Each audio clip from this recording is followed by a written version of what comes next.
지금 현존하는 인문학 관련 학과를 국가가 인위적으로 재편하거나 폐과시키는 건 옳지 않다고 생각합니다. 한국사회와 지식권력이라는 이 프로젝트는 신동아와 저희 단국대학교 일본연구소가 이런 선례가 전혀 없지는 않다고 알고는 있습니다만 언론기관과 학술기관이 연계해서 학문적인 프로젝트를 함께 진행한 드문 사례라고 생각하고 있고요. 매우 성공적이었다고 자평하고 싶습니다. 학술기관에서 주로 하는 건 이론 탐구, 또 그 이론에 기반해서 새로운 모델, 어떤 이념형 이런 걸 만들어내는 게 주로 학자잖아요. 그걸 현실에 구현하고 적용해서 구체적으로 실현하는 건 별도의 몫이고, 이게 잘 맞물려 돌아가면 매우 좋겠지만 여러 가지 이유로 그런 연결고리 같은 게 없는 게 현실입니다. 일본이나 중국도 그런지는 잘 모르겠지만 사회의 구체적 실용 분야와 학술기관이 너무 꽉 맞물려 돌아가는 것도 좋지 않지만, 이제 그렇게 되면은 학술 사업이라는 게 관제 사업화되는 경우도 있고, 우리나라 같은 경우도 그런 시기가 일부 있었다고 보여집니다만, 그럼에도 불구하고 인문학이 살아남기 위해서는 인문학이 물질 생활에 직접 도움을 줄 수는 없을지라도 도움을 줄 수 있다면 좋겠죠. 그게 조선 후기 실학이 추구했던 지향점이라고 생각합니다. 인문학자가 인류의 물질 생활에 직접 도움을 줄 수 있다면 제일 좋다고 생각합니다. 근데 그게 불가능하거나 힘들다면 적어도 동시대를 사는 사람들에게 의미는 있어야겠다. 쓸모는 직접적으로 없을지라도 동시대 사람들에게 의미 있는 작업이라는 인식은 줘야 되지 않겠나. 함께 논의해서 사회의 현실 생활을 직접 목도하고 다루는 언론기관과 연계하는 게 학술기관으로서도 새로운 시도지만 인문학이라고 하는 이 분야가 맞이한 위기 상황을 타개하는 어떤 신호가 될 수 있지 않을까, 그런 생각에 시작했습니다. 강창일 전 일본 대사님, 그때 직접 제가 또 가서 그때 인터뷰를 또 들었었는데요. 제가 또 일본학을 전공을 하고 있다 보니까 일본 쪽에 이제 일본에 대해서 잘 아시는 대사님의 말씀이 상당히 와닿았던 것 같습니다. 특히 한일 관계와 관련된 그런 말씀이었던 걸로 기억하는데, 우리가 이제 한일 관계를 바라봤을 때 좀 약간 일일이하는 그런 부분들도 있고, 좀 길게 놓고 이제 한일 관계를 바라봐야 되는데, 우리가 이제 뭐 민간 차원에서는 이제 어떻게 해야 되는 게 좋다, 또는 뭐 학술적인 면에서는 또 어떻게 하는 게 좋다는 것을 이렇게 차근차근 말씀해 주셨던 것이 참 좋았던 것 같습니다. 바로 강창일 교수, 강창일 전 주일대사라고 그러는데, 사실은 이분은 저보다 조금 위 선배 분인데, 원래 배재대학 일본학과 교수였어요. 그리고 원래 교수였다가 이제 정치인으로 변신하신 분이죠.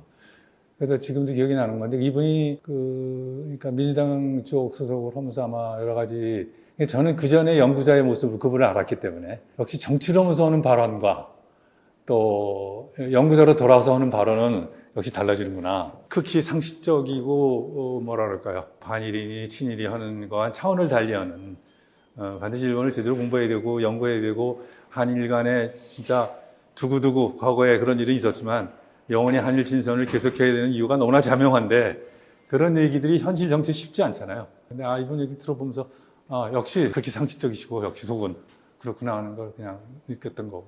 지금 현존하는 인문학 관련 학과를 국가가 인위적으로 재편하거나 폐과시키는 것은 옳지 않다고 생각합니다. 대전제고요. 그런데 그와 무관하게 사회에서 의미를 상실했기 때문에 더 이상 어떤 인문학 학과의 소명이 그랬을 때 자연스럽게 도태되는 과정이라면, 이게 아직 밝혀진 건 아닙니다만 어쩔 수 없는 운명인 것도 있는 것 같습니다. 예컨대 중세 신학체계가 붕괴됐을 때 세상이 망할 것 같이 봤거든요, 학자들이. 그때 지식인이라는 건 다 신학 지식인들이었으니까 자신들이 하고 있는 학문이 가장 숭고하고 세상에 중요한 의미를 갖는다고 믿던 사람들 눈에 볼 때 새롭게 등장한 자유인문학이라는 건 리버티 아트잖아요. 근데 그게 17세기 이후의 근대 학문의 중심이 돼. 우리가 사는 시대가 혹시 신학체계가 붕괴되고 새로운 방식의 어떤 학문이 새롭게 부상하는 과도기라면, 그 과도기임을 우리가 혹시 모르고 있다면 그런 문제에 좀 예민해져야 하고 더 유능하게 반응해야 되겠다. 저희 일본 연구소가 잘한 게 많지만 가장 중요한 성과가 학과라고 하는 게 폐쇄적인 한 전문적인 분야 안에 같은 관심을 가진 사람들이 모여 있는 작은 그릇이잖아요. 그 통을 허물고 다른 분야의 사람들과 직접적으로 접촉하려고 노력했다. 그러니까 인적 자원이 그냥 주기적으로 만나서 교류를 하는 게 아니라 구조적인 차원에서 학문적인 네트워크를 만들고 다른 분야의 사람들이 갖고 있는 생각을 옮겨 담으려고 노력했다.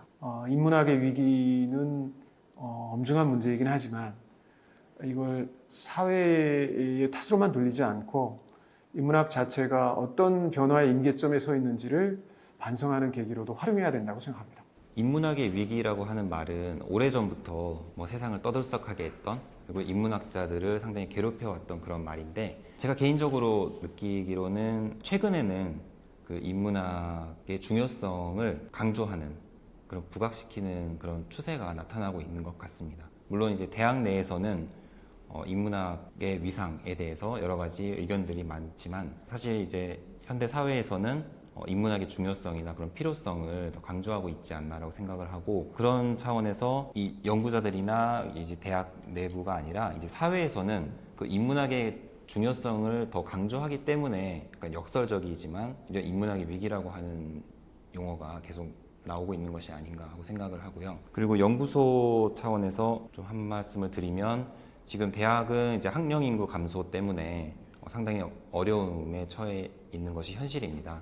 물론 이제 오래전부터 그것도 예견되어 왔던 사실이기 때문에 대학은 이제 나름대로 이제 대책을 마련을 하고 있는 상황이지만, 저희 연구소 입장에서는 기존의 학과나 학부 중심의 그런 교육 시스템에서 벗어나서 이제 연구소의 장점을 충분히 살릴 수 있는 그런 교육 방식을 개발해야 한다고 생각합니다. 연구소 교육은 그 기존의 전공 틀에서 벗어나서 일종의 그 모듈을 통해서 원하는 것을 학습할 수 있게 만들어주는 거라고 생각합니다. 그러니까 예를 들어서 인문학이라고 하는 큰 그 단위의 집합체가 있고, 그 아래에 각종 모듈이 뭐랄까요, 그 독립적인 어떤 부품과 같이 존재를 하는 것입니다. 그래서 연구소는 그 사이에 위치를 하면서 그 모듈이 서로 조화롭게 기능할 수 있도록 도와주는 역할을 합니다. 그럼 이제 대학에서 학생들은 스스로 이제 관심 있는 여러 개의 그런 어떤 전공 모듈을 선택을 이제 해서, 연구소는 그 학생 개개인이 그 모듈을 선택하고 또 집중할 수 있게 도움을 줄 수 있지 않을까 하는 생각을 가지고 있습니다. 그래서 결과적으로 연구소는 그러니까 전공의 개념을 벗어나서 학생이 이제 다양한 지식을 함양할 수 있는 그런 교육의 장으로서 자리를 잡을 수 있지 않을까 생각합니다. 그러니까 두 가지 경우인데, 학과 체제가 어떤 방식으로 유지될 건가, 학부 형식이든 아니면 학과로 별도 독립체로 남든, 어쨌든 기존에 무슨 학과라고 하는 그런 방식의 학제가 유지가 되는 경우가 있겠고요. 그게 학자 입장에서는 가장 편하고, 또 그것에 토대해서 조금의 변화를 주는 방식이 될 수도 있습니다.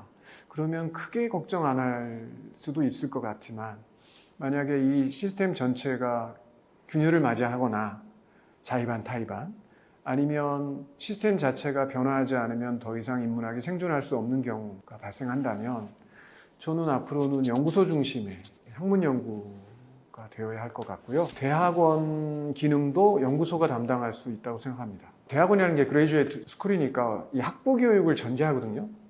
그러니까 학부에서 일정한 그 커리큘럼을 소화한 사람이 갈 수 있는 게 대학원이기 때문에 사실은 별도가 아니에요. 학부 제도와 대학원 제도는 연동돼 있습니다. 그러므로 이 학부 제도가 바뀌면 대학원 제도도 바뀌어야 돼요. 그런 의미에서 실무 중심적, 그다음 사회의 구체적인 변화와 즉각적으로 소통할 수 있는 방식의 새로운 학문 집단으로서 연구소 중심 체제가 필요하지 않을까 싶고요. 학부 제도는 교양 중심의 포괄적인, 그러니까 학과의 벽이 많이 허물어진 그런 융복합적으로 가지 않을까 싶은 게 제 생각입니다. 매우 조심스러운 답변입니다만, 미래에는 학과 단위의 그런 전공 개념에 좀 큰 변화가 생길 것 같고, 학생들 스스로가 전공 모듈을 선택하게 되지 않을까라는 것은 이제 개인적인 생각입니다. 물론 이제 그렇다고 해서 기존의 뭐 문학이나 역사나 철학과 같은 그런 전공이 사라지는 것은 아니고, 뭐 전통적인 학문 분야가 또 이렇게 없어지는 것도 아닙니다. 다만 이제 학생이 중심이 되어서 그 스스로가 이제 학문의 조각을 조합해 나가는 방식, 그런 형태가 되지 않을까 생각을 하는 것이고요. 그랬을 때 이제 일본 연구소는 대학 교육에 있어서 그 학생들이 보다 현명하게 그런 모듈을 선택할 수 있게 그렇게 함으로써 이제 전공 지식과 교양 지식을 효율적으로 함양할 수 있도록 그런 길을 마련해 줄 수 있을 거라고 생각을 합니다.